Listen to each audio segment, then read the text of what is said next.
자연설이라는 거를 계속 좀 반복해서 말씀을 드리고 있는데 그 이유가 어텐션 메커니즘과 트랜스포머가 발족되었던 시초이기 때문에 그 도입되었던 원인 같은 걸 인지하시게 하기 위한 시도이고 정말 중요한 건 이 개념을 그냥 이해하시는 게 더 중요하다고 말씀드렸습니다. 자연어 자체가 관심이 없으셨다 할지라도 그 트랜스포머는 대세이기 때문에 중요하다고 말씀드렸습니다.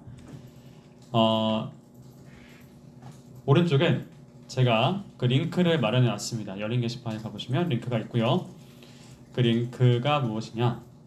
우리 강의 자료의 코드 GitHub입니다. 그래서 그 자료를 보시고 참조하시면 될 텐데요.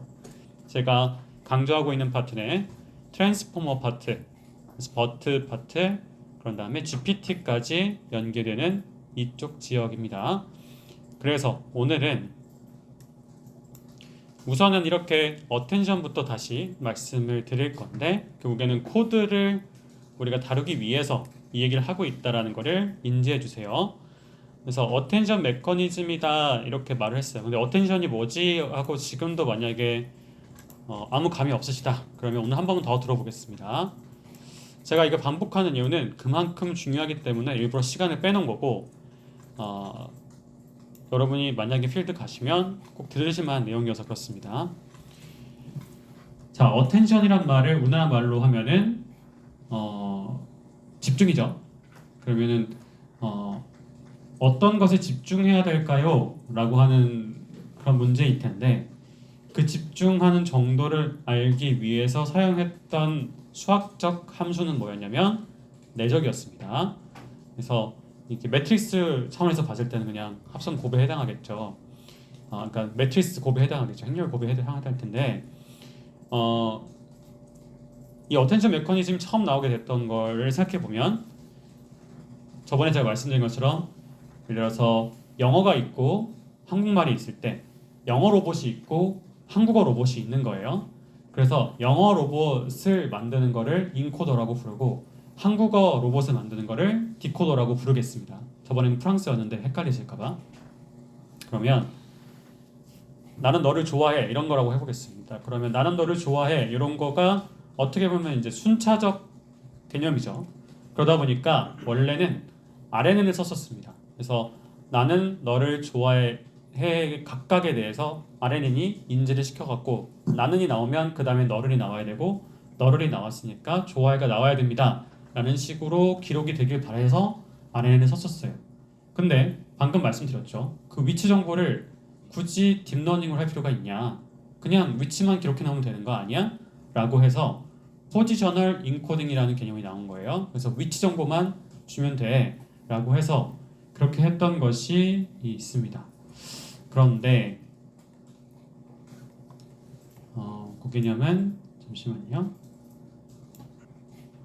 바로 여기 나와 있는데요. 이렇게 그 I am a student라고 하는 어떤 정보가 들어왔을 때 그걸 RNN으로 하지 말고 그냥 숫자 위치만 기록하면 되는 거야. 각자 위치만 기억하면 되는 거야. 해서 여기 진한 색깔로 표현되는 이 포지셔널 인코딩. 그러니까 한국말로 바꾸면 위치 숫자가 있으면 되는 거 아니야? 라고 하게 된 거예요. 근데 그 위치 숫자를 결정할 때 사인 코사인 나온 이유가 그림을 보여드리면 이렇게 맨 처음 나온 단어는 이렇게 10101010으로 할게. 그러니까 파란색이 1이고 만약에 0이 그러니까 하얀색이 0이라고 칠게요. 그러면 10101010 이 숫자의 조합으로 표현할게. 그리고 두 번째는 여기는 막 이상한 숫자지만 뒤에 또 101010 갈게. 이렇게 되는 거예요. 그래서 다시 한번 설명을 드리면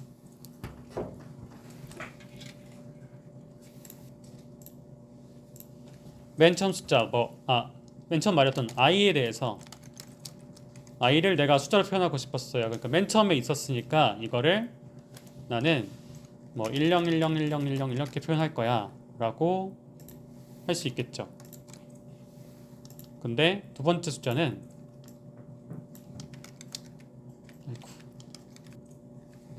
m인데 이거는 앞에가 0.3, 0.7 막 0.1, 0.2 이렇게 가다가 또 다시 1, 0, 1, 0 이렇게 갈 거야. 이렇게 할 수 있다는 거죠. 그리고 그림으로 표현하면 이렇게 된다는 거예요. 원래 1010 이렇게 있지만 여기는 앞에가 뭔가 어그러져 있는 표현이죠. 그게 바로 숫자가 10이 아니기 때문에 이렇게 0.4, 0.7 이런 식으로 됐다가 다시 1010. 그러면 이거랑 다른 위치에 있다는 걸 아실 수 있죠. 그렇게 마치 암호하듯이 약속을 정한 거예요. 그래서 그럴 때 사인 함수, 코사인 함수 이런 게 사용됐던 겁니다. 그런데 사실 이것도 이제 안 쓰입니다. 역사적으로 그렇게 썼다는 얘기고 이것도 다른 방식으로 바뀌었어요. 근데 어쨌든 요 처음에 나왔던 2017년도에 나왔던 그 트랜스포머라는 애는 이런 걸 이용해서 위치 정보를 기록했다라는 것까지 기억해 주시고요. 그러면 기존의 한계가 뭐였느냐? 기존의 한계가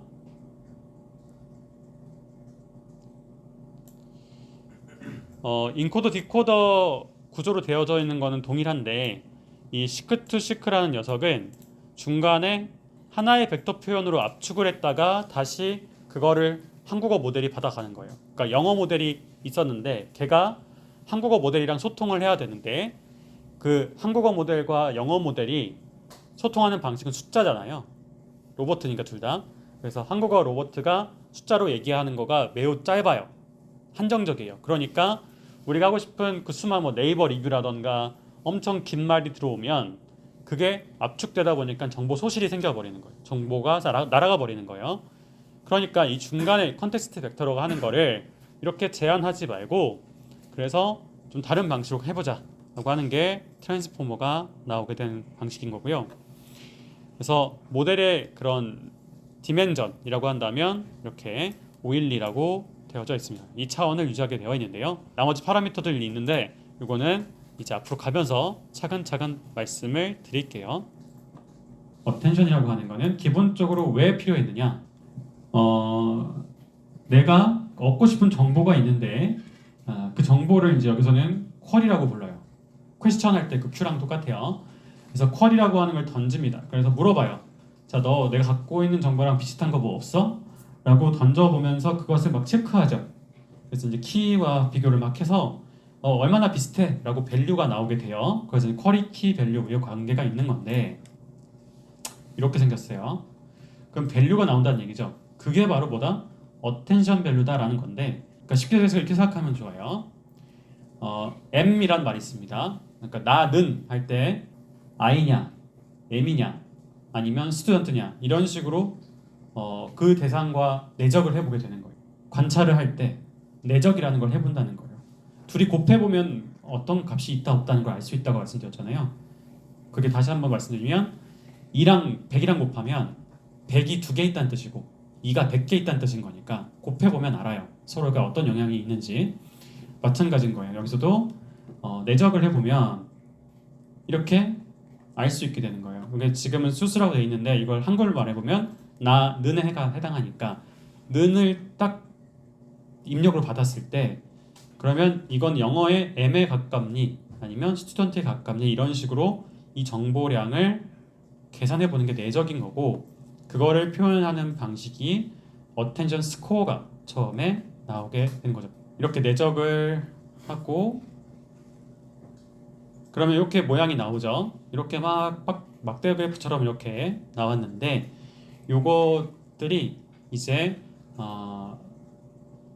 결국에는 다 합의돼서 1이 나오게 만들고 싶어요. 왜냐하면 어쨌든 이게 총량이라는 게 있어야 되고 거기서 비율을 봐야 되기 때문에 그래서 소프트맥스 함수를 딱 지나고 나면 확률로 나오게 되는데 즉 요 막대 그래프 다 더하면 1이 되게끔 만들 거고 그래서 여기가 0.1, 뭐 0.6, 0.1, 뭐 0.3 뭐 이런 식으로 이렇게 지금 더하면 다 1이 안 되게 된 것 같긴 한데 다시 한번 뭐 0.1, 0.1, 0.3, 0.4 뭐 이렇게 된다거나 아무튼 그래서 다 더하기를 했을 때 1이 나오게끔 그렇게 디스트리뷰션이 되게끔 소프트맥스를 취해준 겁니다. 결국엔 아까 전에 얼마나 얘한테 영향을 미치느니 라고 물어본 다음에 거기다가 소프트맥스만 취하면 그러면 이 어텐션 분포가 나오게 됩니다. 근데 이 분포에 나온 요 값들 요 하나 0.1, 뭐 0.2, 0.3, 0.4 이런 값들은 각각을 어텐션 가중치라고 부르게 되는 겁니다. 여기 있네요. 여기는 0.1, 0.4, 0.1, 0.4 이 막대 그래프를 표현한 겁니다. 그래서 기억나시죠? 방금 전에 밸류가 나오는데 그 밸류를 소프트맥스 취해서 확률값으로 바꿔서 나온 값이 어텐션 웨이트다. 이게 지금 이해하셔야 되는 가장 큰 구조 중에 하나입니다. 그거를 이렇게 수식으로 표현하면 여기 있어요. 그래서 이 t를 소프트맥스에 넣어주면 알파 t로 나온다. 자, 그런 다음에 요 알파 t라고 하는 요 hi 여기다가 그러니까 가중합을 하기 위해서 이렇게 돌려주게 되면은 이제 그 출력 어텐션 값, 어텐션 밸류라고 하는 것으로 가오게 됩니다. 자, 지금 말이 되게 많이 헷갈리죠. 스코어도 나오고 지금 웨이트도 나왔고 그런 다음에 밸류가 나왔습니다. 그래서 이게 순서적으로 조금 헷갈리게 느끼실 수 있어요. 자, 그런데 여기 나온 어텐션 밸류, 이게 최종 우리가 원하는 거고요. 이 과정을 여기서 보여주고 있는 거예요. 자, 여기 3점 다 프로토 어텐션 여기 보이시죠? 3점 하고 다 프로토 어텐션 여기 앞에 나온 말은 이해를 돕기 위해서 나온 말들인데 오히려 헷갈리시게 만들었을 수도 있어요. 그래서 여기 위에 말은 머릿속에서 지우시더라도 이 3부터 아래가 기억하실 대상인 거예요. 3점 다 프로토 어텐션 여기 아래가 그 순서대로 기억하시면 되는데 그래서 어텐션 스코어를 먼저 구한 거고 그 스코어를 소프트맥스 취하면 웨이트가 되는 거고 그 웨이트의 분포가 어텐션 디스트리뷰션인 거고 그거를 가중합을 하게 되면 어텐션 밸류가 나오게 된 겁니다. 그래서 알파에다가 h 그거를 곱한 다음에 더하는 거 이게 at 어텐션 밸류로 결과가 나오게 됐습니다. 근데 이 값이 정확히 뭘 말하느냐 쳐다봐야 될 대상 그거를 알려준다라고 말씀드렸는데요. 그래서 그걸 구하는 방식은 다 프로덕트만 있는 게 아니라 방금 그 식이 이렇게 생겼는데 그거에다가 루트 n 총 개수로 나눠줘서 스케일링 같은 거 해준 거죠. 스케일링 해줘가지고 결과가 나오는 스케일 닷을 꽤 많이 씁니다. 그 외에 그냥 옆에 놓기만 하고 뭐 이런 것도 있고요. 그래서 이렇게 어텐션이라는 걸 일단 한번 배우셨습니다. 받아 나오는 방금 했던 닷 프로덕트가 아닌 다른 방식의 어텐션 함수가 동작을 하는 거고요. 그래서 트랜스포머는 결국 여기는 지금 영어 모델이랑 프랑스어 모델이 나온 건데 저는 지금 이거를 영어 모델과 한국어 모델로 표현해서 말씀을 드리고 있어요. 그럴 때 어떤 정보를 전달할 건데 그때 그 차원 숫자의 개수를 512개의 개수로 하겠다라는 뜻이고요. 그리고 여기 보시면 이 인코더들이라고 적혀 있죠. 이거를 풀어서 보여주면 이렇게 되는 거예요. 인코더가 6개가 있고 이거를 줄여서 하나로 표현할 때 인코더스라고 한 겁니다. 그래서 여기서 지금 이해를 돕기 위해서 두 개 그림이 그려져 있는데 이거 더 헷갈리실까 다시 말씀드리면 이거랑 같은 그림인데요. 이게 풀면 6개다. 그럼 여기 보면 n개로 구성되어 있는 구조입니다 라고 이렇게 되어 있죠. 그 개수가 바로 6개이다. 그래서 여기 그 층으로 생각했을 때 6이다 라고 하는 부분을 이해하시면 되겠습니다.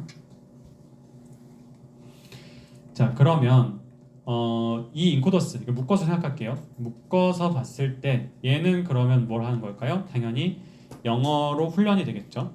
영어를 훈련해서 숫자로 만들 거고 그 숫자를 지금 한글 모델로 넘겼습니다. 여기는 이제 프랑스어 모델인데 자, 그럴 때 아까 어떻게 한다고 했죠? 그 한 글자 한 글자를 숫자로 바꾸고 그거를 어떤 위치에 있는지 포지셔널 인코딩을 해줍니다. 둘 다 마찬가지죠. 그래서 훈련이 되고요. 그래서 그거를 코딩으로 하면 이렇게 되는데 지금 외우실 필요는 전혀 없죠. 그냥 갖다 쓰면 되니까. 자, 이제 어텐션이 나왔습니다. 어텐션이 나왔는데 또 좀 어렵게 느끼실 만한 포인트가 생겼어요. 뭐냐? 자, 인코더라는 말도 방금 이해할까 말까 이런 수준이고 어텐션이라는 말도 이해할까 말까 수준인데 갑자기 셀프가 앞에 붙었습니다. 그리고 디코더도 이해할까 말까 수준이고 어텐션도 그럴까 말까 셀프도 겨우 찾아갈 수 있을지 모르겠는데 마스크드가 앞에 붙었어요. 그래서 이 부분이 좀 장벽이 되는데요. 이 부분을 따라오시면 어느 정도 따라오시면 트랜스포머의 많은 개념을 이해하실 수가 있습니다. 자, 잡아갈게요. 자, 인코더라는 게 뭔지를 헷갈려하지 마시고 그냥 인코더는 영어가 들어갔을 때 숫자로 바꿔주는 영어 로봇이다. 그렇게만 기억하세요. 그리고 디코더는 뭐다? 숫자가 들어왔을 때 한국말로 내붙어주는 한국어 로봇이다. 이렇게만 기억하세요. 자, 그러면 이 어텐션은 뭐냐면 내가 지금 뭔가 다음 걸 뭔가 행동을 해야 되는데 내가 무엇을 고려하면서 어떤 정보를 고려하면서 어떤 것에 집중하면서 행동하면 돼? 라고 질문을 던지는 거예요. 어텐션 자체는. 그러면 셀프 어텐션이라는 건 무슨 말일까요? 내가 나한테 질문을 던진다는 얘기죠. 그러면 왜 내가 나한테 질문을 던지는 거냐? 왜 그러냐? 이거를 그래프로 다시 한번 말씀드릴게요. 자, 보시면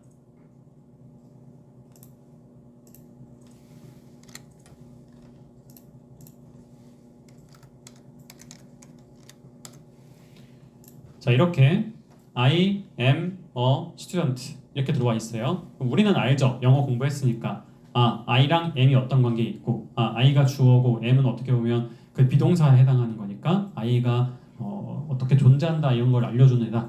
그리고 어라는 거는 뭐 관사에 해당하니까 우리가 뭐 샌다 안 샌다 이런 걸 결정할 수 있는 거다. 뭐 그리고 스튜던트라는 거는 우리 직업 형용을 해주는 거다. 뭐 이런 식으로 이제 우리는 알지만 컴퓨터는 그걸 아나요? 모르죠.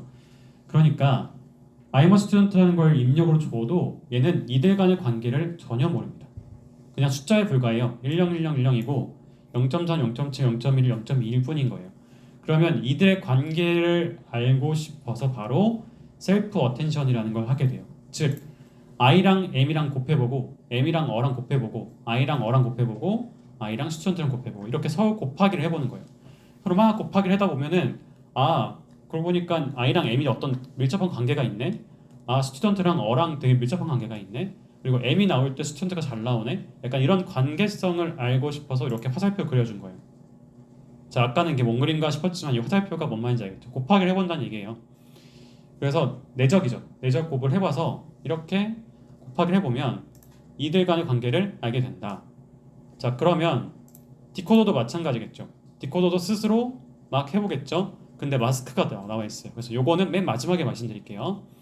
그리고 그러면 인코더, 디코더, 어텐션은 뭐냐? 오른쪽에 디코더, 왼쪽에 인코더인데 그 디코더가 나는 해당하는 I am 해당하는 는이라는 거를 말을 했는데 그러면 그 다음에 뭐가 나와야 돼? 라고 할 때 질문을 던지게 되는 거예요. 아까 어디에? I am라고 하는 이 영어에다가 질문을 던져보게 되는 겁니다. 즉 곱하기를 해보는 거예요. 한글로 나는이라는 거가 들어갔을 때 그 는이라는 애가 질문을 던진다고요. 난 영어에 I랑 M이랑 어랑 스튜던트라는 애가 있는데 누구랑 가장 가까운 애야? 라고 곱하기를 해보게 되는 겁니다. 무슨 말이냐면 여기가 지금 이렇게 되는 것처럼 막 이런 식으로 되어 있는데 이런 숫자가 있는데 이 숫자가 얘랑 연관성이 높아 얘랑 연관성이 높아 이런 식으로 곱해보게 된다는 얘기예요. 그래서 곱하기를 해서 이제 그 결과를 이용해가지고 더 정확한 다음의 거를 잘 예측하고 싶은 거예요. 나는 학생입니다가 나오겠죠. 그럼 학생입니다에 해당하는 정보가 있으면 그게 좀 더 높게 나올 테니까 그걸 이용해서 여기가 뭐가 나오는지를 예측해 주는 겁니다. 그래서 얘가 그렇게 참조를 해주는 거예요.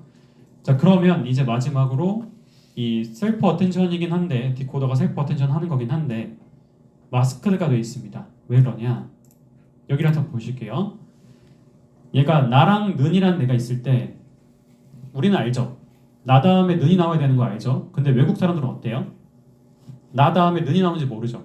나 다음에 뭐 나를 이라고 할 수도 있고 사실은 지금 뒤에 학생이라는 거 우리가 있다는 걸 아니까 나를이라고 하면 안 되는 건 알죠. 나를 학생입니다는 말이 안 되고 나는 학생입니다가 맞다는 걸 알죠. 근데 외국인들은 어떻게 하죠? 나가라고 하기도 하겠죠. 나가 학생입니다. 이렇게 하기도 한단 말이에요. 이런 식으로 컴퓨터가 외국이라고 생각하면 돼요. 그래서 컴퓨터는 지금 나 다음에 는이 나와야 되는 걸 사실 몰라요. 근데 우리는 훈련을 시켜주고 있는 거죠. 그래서 나랑 는이 같이 다녀 라고 훈련을 해주는 시점인데 문제는 뭐냐? 그러면 는이 나왔을 때 나를 훈련하는 건 괜찮아요. 는이 나를 쳐다보는 건 괜찮아요. 왜냐면 나가 이미 나와 있으니까. 근데 만약에 뒤에 지금 제가 일부러 안 적었는데 이 스튜던트에 해당하는 학생입니다라고 하는 거를 그러니까 추정하면서 곱하기 해보는 게 말이 되나요? 안 되죠. 왜냐면 나는 다음에 그 뒤에 우리가 출력하고 싶은 게 학생입니다인데 얘가 갑자기 학생입니다까지 관찰을 해버리면 정답을 봐버리는 거잖아요. 그러니까 얘가 지금 하려는 일이 뭐냐면 나는까지 말을 했어요. 그 다음에 무슨 말을 해야 돼? 라고 질문을 던진 건데 그 질문에 대답을 할 걸 다시 얘가 곱하기를 해버리면 안 된다는 얘기예요. 그래서 학생입니다라는 말은 곱하기 하지 말아야 되는 거예요. 그래서 여기 학생입니다라고 적어야 되는데 안 적은 이유는 바로 마스킹을 해줬다는 걸 알려드리기 위해서 그런 거예요. 근데 다시 한번 제가 표현을 해드리면은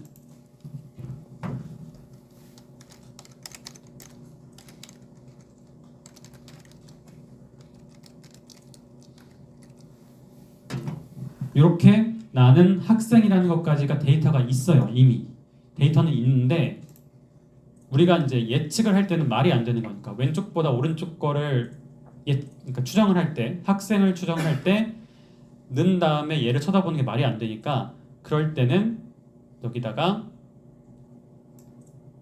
이렇게 마스크를 걸어버리는 거예요. 그래서 나는 는이 이제 쳐다볼 수 있는 게 나는 쳐다봐도 돼. 나랑 곱하기는 해도 돼. 근데 학생이랑 곱하기 하면 안 돼.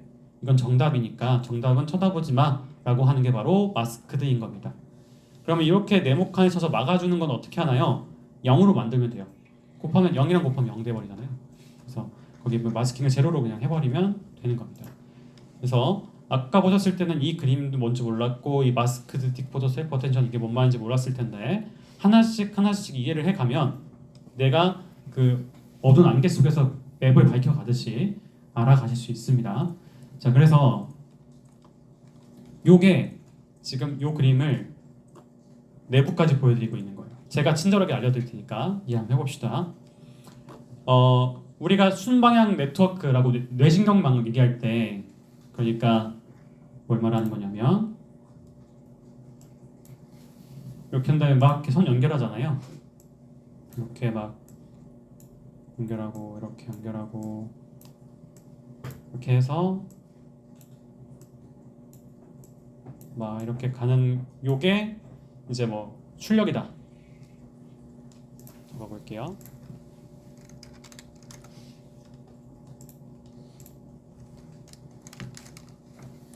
자, 이렇게 해서 방향을 갈 때 위쪽으로 향해서 가죠. 여기가 입력이고 출력이니까 이쪽 방향으로 이동하잖아요. 이게 신경망을 만들 때요. 위쪽 방향으로 가는 거를 우리는 뭐라고 부르느냐? 순방향이라고 부르죠. 그래서 forward라고 부릅니다. 그리고 뒤로 출력에서 역으로 기울기가 뭐다 막 이런 식으로 계산해 가는 거를 역전파라고 불렀었어요. 그래서 순전파, 역전파라고 부르는데 백으로 가는 게 백 프로파게이션이었고 앞으로 가는 건 forward 방향이라고 불렀습니다. 여기도 feed forward라고 말합니다. 그래서 그 약자가 FF라고 불리게 되고요.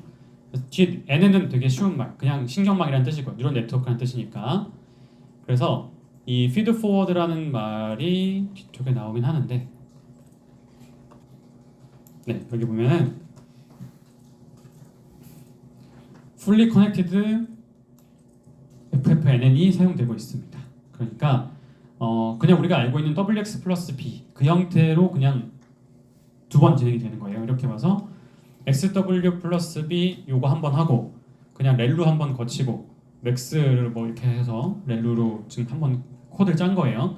그러고 나서 그 F2가 또 다시 W2 더하기 B2 이렇게 해가지고 이미 우리가 맨 처음 배웠던 WX 플러스 B라고 하는 그냥 함수 표현 형태로 만들어준 그 신경망이 그냥 이렇게 만들어진 것만 사용하는 겁니다. 그러니까 그냥 요약해서 한마디로 말하면 뇌 하나를 딱 갖다 놓았다고 생각하면 돼요. 그러니까 우리가 지금 뭐 머신러닝하고 딥러닝 하는 게 다 뇌를 만드는 거잖아요. 근데 그 뇌 하나를 그 뇌 하나를 여기다가 그냥 갖다 놓는 거예요. 그러면 뭐 다음에 뇌를 갖다 놨느냐? 뭐 다음에 뇌를 갖다 놨냐? 바로 셀프 어텐션이라고 하는, 아까 왜 그 영어 로봇이 자기 자신을, 아이머 스튜던트가 서로가 곱하기 해본 그 셀프 어텐션 했던 거를 여기서 하고 나서 그 결과에 대해서 그냥 다음으로 넘기기 전에 한번 신경망, 뇌 하나 갖다 놓고 얘가 훈련될 수 있게만 해놓은 겁니다.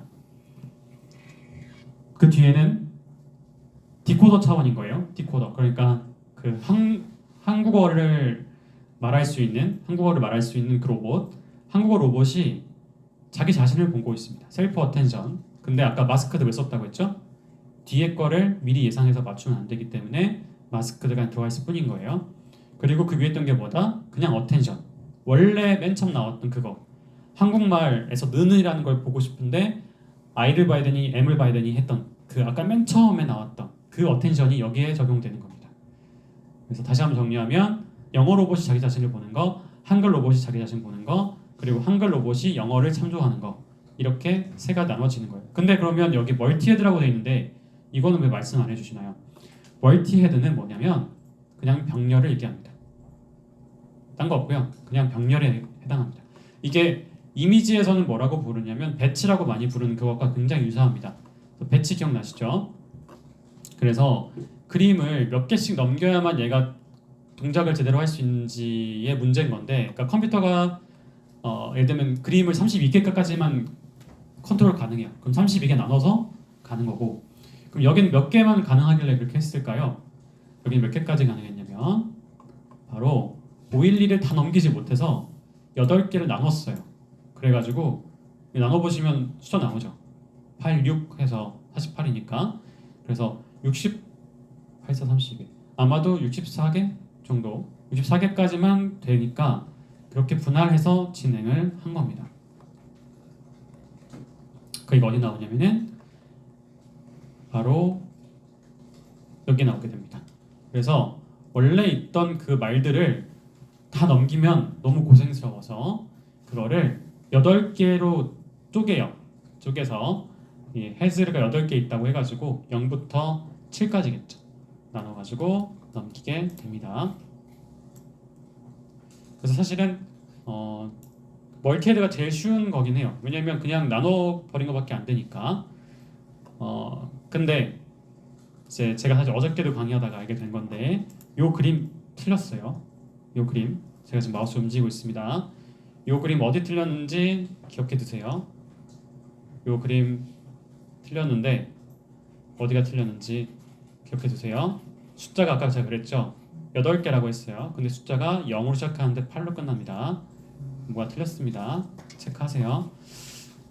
자, 결국에는 뭐냐면 각각의 결과가 8가지가 나온 그 결과를 옆으로 쭉 나열해서 붙여놓으면 되는 거예요. 그래서 컨캣으로 그냥 연결만 시키면 되는 겁니다. 그래서 끝난 거고요. 그러면 아까 그 설명이 별로 안 되어 있던 요 그림이 상당 부분이 설명이 됐죠. 8개 쪼개서 갔을 뿐인 거고, 지금 이게 화살표가 나눠져 있는 모양이 사실 8개가 그려져 있어야 돼요. 화살표가 8개가 있어야 되는데 지금 그걸 그리기가 귀찮으니까 3개만 그린 거고요. 자, 그렇게 해서 참조 해가지고 끝에 뇌 하나 갖다 놓고 해서 결론적으로 지금 내가 무슨 말을 해야 되는지가 출력으로 나오게 됩니다.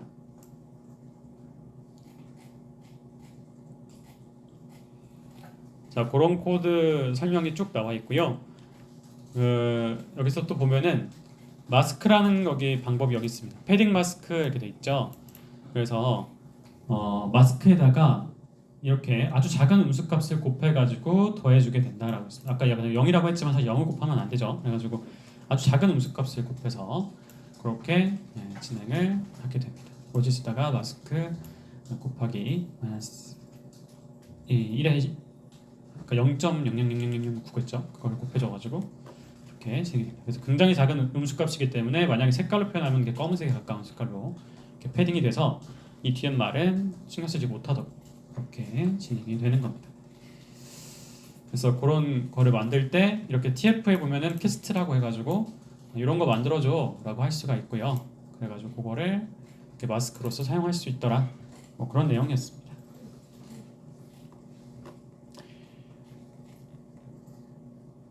자, 그리고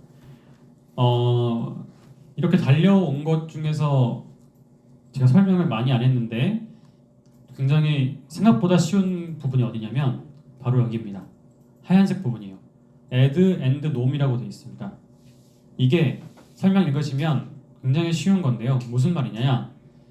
요 그림 잠깐 더 봐주시면은 요 네모 4개가 있는데 이게 입력인 건 아시죠? 이 입력이 위에 요거를 하지 않고 그냥 가요. 그냥 가서 더해집니다. 즉 여기 써 있는 잔차라는 말, 딥러닝에서 잔차라는 말은 뭘 하겠다는 거냐면 그냥 아무것도 하지 말고 더해줘, 남겨줘라는 뜻입니다. 우리 잔반이란 말 하잖아요. 반찬 남은 거. 그랑 똑같은 말이에요. 잔차, 일부러 남겨가지고 그냥 보관해줘 이렇게 하는 거랑 같은 겁니다. 왜 그러느냐? 아까 뭐 내가 날 쳐다보고 막 이런 별의별 일을 하지만 쓸데없는 일을 할 때도 있잖아요. 예를 들면 내가 나를 같이 계산해봤지만 그렇게 나온 결과가 신통치 않을 수가 있단 말이에요. 그래서 나라는 정보를 그냥 유지해줘라는 뜻에서 잔차가 있게 된 겁니다. 그런데 또 그냥 또 가다 놓지는 않죠, 보통은. 그래서 뭐 정규화 이런 걸 해서 가기 때문에 놈이라는 걸 해서, 정규화는 대부분 다 아시죠? 1과 0 사이로 막 옮기고 이렇게 하는 거, 그거를 해서 어쨌든 데이터를 남겨놓는다, 그런 뜻인 겁니다. 그래서 실제로 어떻게 하느냐, 그냥 이거예요. 입력 x, 그 x를 그냥 남겨서 더해주는 겁니다. fx가 뭐냐면 아까 전에 그거 막 복잡했던 거, 막 어텐션하고 뭐 했던 거, 그게 결과가 fx인데 그 fx에다가 그냥 원래 값 더해주면 안 될까 하고 남겨준 겁니다. 그래서 딴 때는 모르겠는데 이렇게 딥러닝 혹은 뭐 트랜스포머에 나오는 잔차라는 말은 기뻐하셔야 되는 거예요. 너무 쉬운 말이라서. 왜? 그냥 x를 남겨서 더해주는 거야.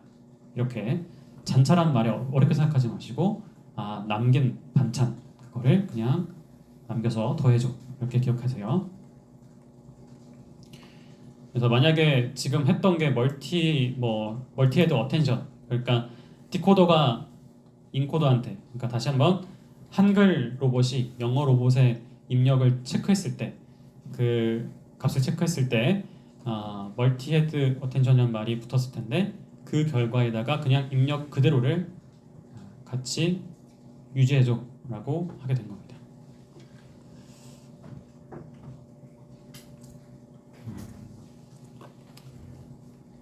나머지는 이제 실제로 이렇게 구현하는 걸 얘기하고 있어요. 그래서 인코더가 아까 뭐 영어로 만든 로봇이다 이렇게 말씀을 드렸는데 그 내부를 보면 이렇게 인풋이 있죠. 당연히 뭐든지 그렇겠지만 인풋이 있을 거고, 그 인풋에다가 뭐 특별히 뭐 마스크 뭐 이런 얘기 나오고, 그 다음에 어텐션 얘기가 나오죠.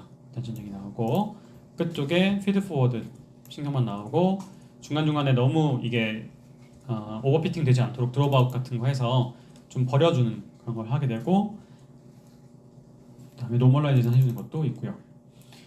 이렇게 넘어갑니다. 자, 그리고 인코더 쓰였기 때문에 인코더를 넘언더블 레이어스만큼 이렇게 쌓아주라고 돼 있죠. 그래서 폼은 요건 되게 쉬운 거잖아요. 폼을 그냥 럼 레이어스만큼 0부터 5까지 쌓아주겠죠. 이렇게 쌓아줘라 라고 하는데, 그러면 그 쌓는 방식보다 이렇게 아웃풋에다가 이렇게 다음 거에 입력으로 들어오겠죠. 이렇게 해가지고 쌓아준다 하는 걸 기억하시면 되겠습니다.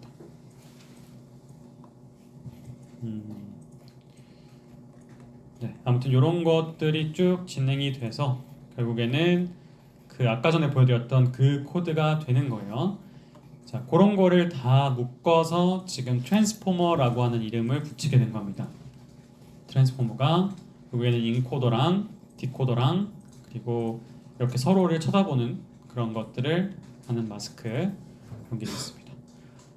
그리고 아까 마스크 얘기 잠깐 했는데 그 마스크 조에도 종류가 있습니다. 그래서 패딩 마스크라는 게 있고 룩어헤드 마스크라는 게 있는데, 아까 설명드린 건 룩어헤드 마스크예요.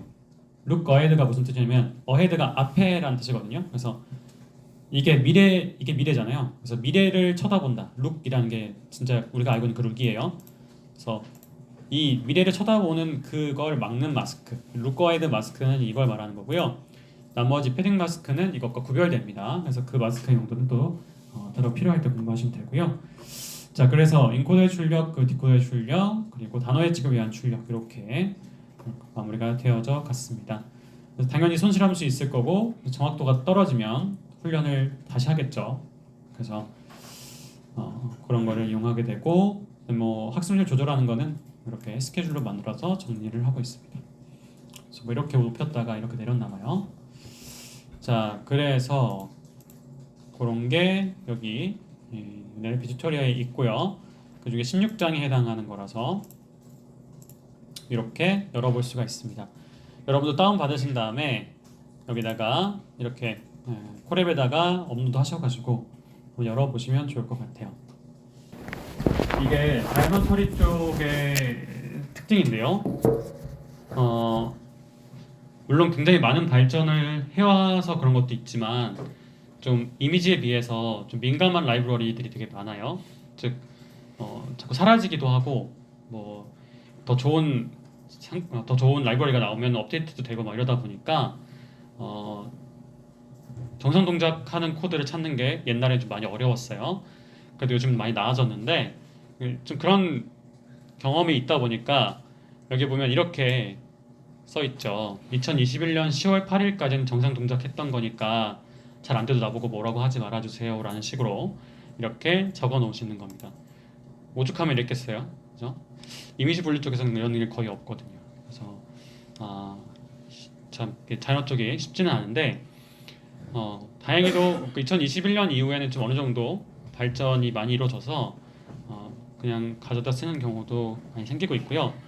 나중에 기회 되면 허깅 페이스라는 걸 또 알려드릴 거예요. 허깅 페이스라는 게 그 좋은 단체 이름이에요. 자이너 처리의 모델을 막 몇천 개 이상 갖고 있는 그런 좋은 그런 단체 이름인데 그런 것들을 가져다가 또 활용하실 수도 있습니다. 그래서 사실 코드는 다 좀 어렵게 느껴지실 수 있습니다. 아까 이론을 어느 정도는 감을 잡았다 할지라도 이 내용 자체는 꽤 어려울 수가 있는데요.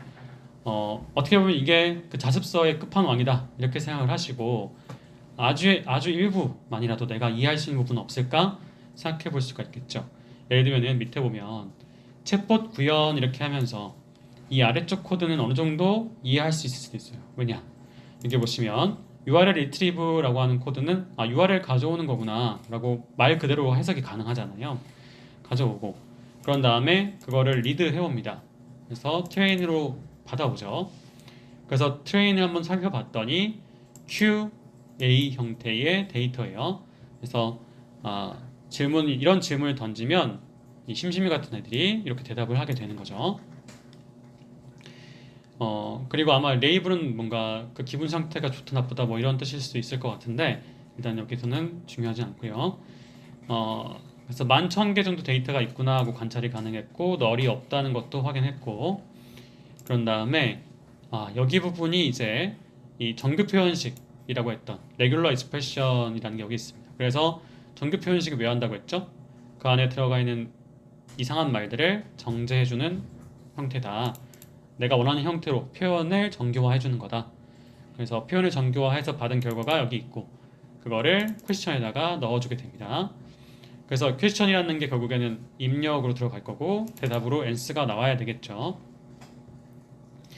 자, 그래서 여기 보면은 뭐 서브워드 텍스트 인코더 뭐 이런 것들도 있는데 즉 뭘까요? 인코더란 얘기니까 결국에는 다 숫자로 만들어주겠다 그런 뜻이라고만 이해를 하셔도 되고요.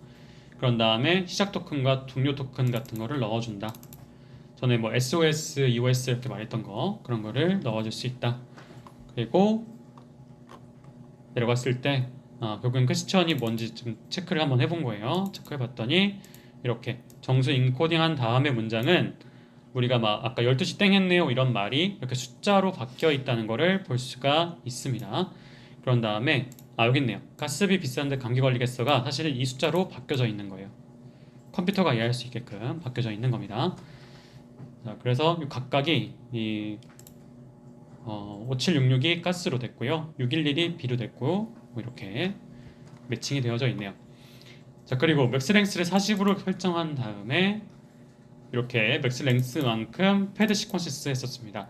패드 언더바 시퀀시스 오랜만이라 기억 안 나신 분 계실 건데 우리가 원하는 숫자로 채울 수 있죠. 제로 패딩 한 경우도 있고 뭐 일로 채울 수도 있고 한데 제로 패딩 많이 한다고 했었고, 그래서 뒤쪽에 채우는 거가 토스트라고 했었습니다.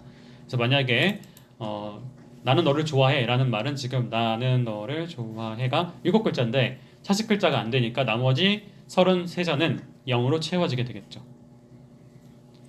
그런 식으로 이제 될 거고,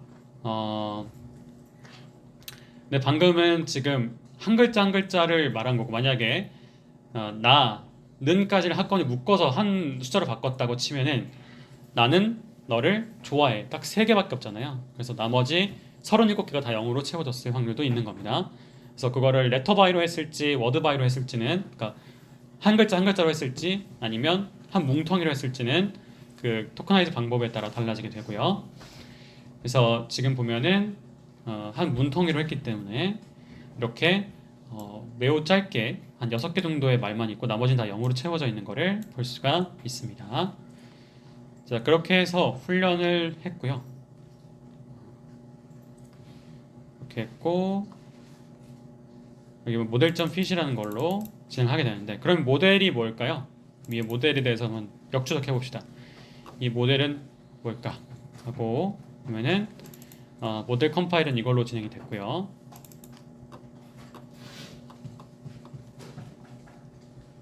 보이시나요? 모델이 어디 있는지?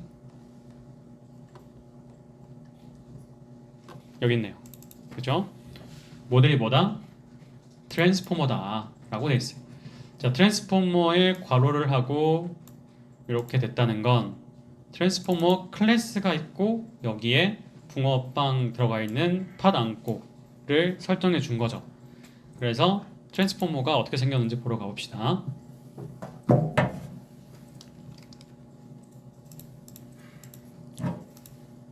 보러 갔더니 이렇게 돼 있네요. define transformer라고 돼 있으면서 이렇게 생겼습니다. 지금 보니까 클래스로 진행하진 않았네요.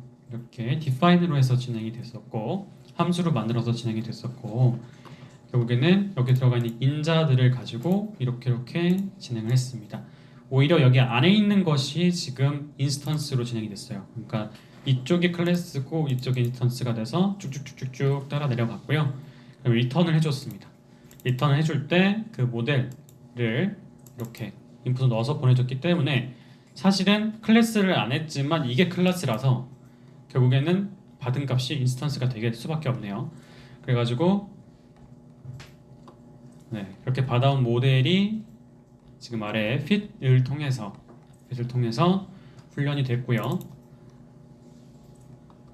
근데 어큐러시 보니까 낮죠. 되게 0.17 막 이런 수준밖에 안 되잖아요. 자연어로 하는 게 되게 어려워요. 말이니까 확률이 너무 다양하게 있어가지고 쉽지 않습니다. 그래서 우리가 흔히 알고 있는 그 어큐러시로는 좀 알기가 어렵고 다른 방식으로 평가를 하게 됩니다. 그래서 전에 보여드렸듯이 뭐 perplexity라든가 블루스코라든가 그런 것들이 있는데, 제가 그 숫자들은 어떻게 계산하는지는 다 말씀드리진 않았지만 아마 기억나시는 분도 계실 거예요. 전문가가 3명이 그런 말 똑같이 만들어낸 다음에 그 중에 한 번이라도 등장한 단어가 있으면 점수 올리는 방식으로 그렇게 계산했던 거 기억나실 겁니다. 그래서 예측을 한번 해본 기능을 여기 선언해 놨어요.